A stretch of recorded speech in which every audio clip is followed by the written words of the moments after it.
She then thought of the first time she felt relief from her depression. She thought about how she wished she could tell someone. There was no one to tell. She was all alone. They say you can find a partner through friends. She knew this, but for so many years, she felt like she was in a dark tunnel and no one could see her. There was no light, and no one to help. Then, she met him.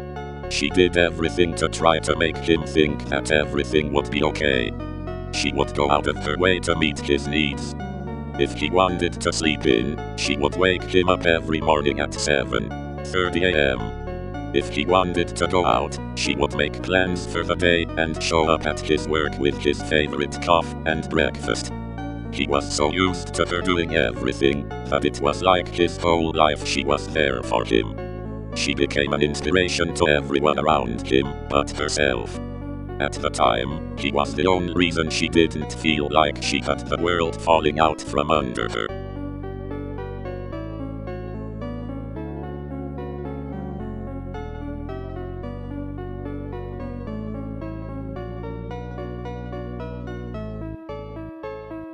Tell me a story. I want to be part of it.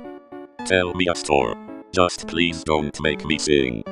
I told her I didn't have a story. Liesl, a story is something you've created with your imagination. You get to decide where it goes. A story I can never tell you. Please. She looked direct at him, her eyes saying so much. It was as if they spoke the same language. I'm going to take your hand, she said, and I want you to take my other one. She was nervous. As soon as he took her hand, she knew she would never let it go again. They stayed like that for what seemed like hours.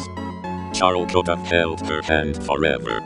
He thought he could hear his mother talking to him through the thin barrier between them. I know you can't tell me a story, Charl. You don't have one. It's okay though.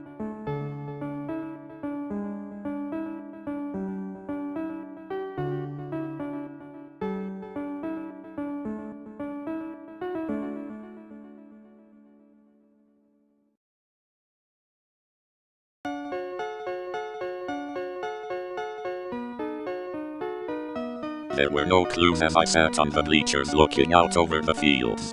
No men in brown raincoats following me down the gravel lane. No people around me. No kids running. We lived in a small town where everyone knew everyone, and I was afraid to go anywhere alone.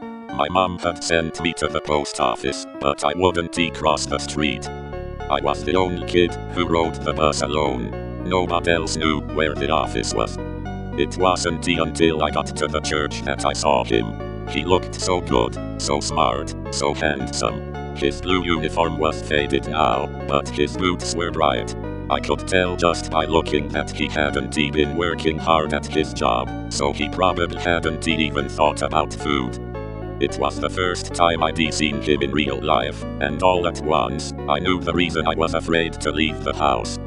The bus came, and I climbed onto it. I stood back against the seat, facing the man with the boots. He took off his hat and bowed his head. He walked through the rain. And then, when he spoke, he didn't talk about God. He didn't preach. He didn't give a testimony, or talk about the rapture, or the first coming, or God, or heaven, or hell. He talked about sandwiches. I should have been so frightened, but I was strangely relaxed as he asked me about school, about my brothers, about who I liked at school. Then, he asked if I'd eaten. When the bus arrived at the store, the rain slowed to a drizzle. A woman who worked there led us to a dining room off the back. We sat in a big booth along the wall. My heart pounded as he pulled a carton of chocolate milk from the cooler. He picked up a packet of saltine crackers and handed one to me. He reached for one, too, and I remembered that his boots were wet. I was afraid they'd get muddy. It was such a simple, ordinary thing. A milk or cheese sandwich for dinner, a glass of milk. A meal, like another. The woman brought it, and he opened it. He took a bite, and I watched him chew.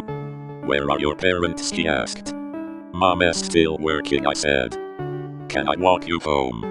I couldn't say no without betraying what I'd seen, so I said yes. We crossed the parking lot, and he held out his hand for mine. We walked to the end of the block and turned onto my street. When we walked into my driveway, he took my hand again, and I noticed it was wet. "Thank you so much for dinner," I said. "My pleasure," he said. This isn't a store, but more of bonus. As CJ Houlihan states, we need to turn the change we want to see into a reality.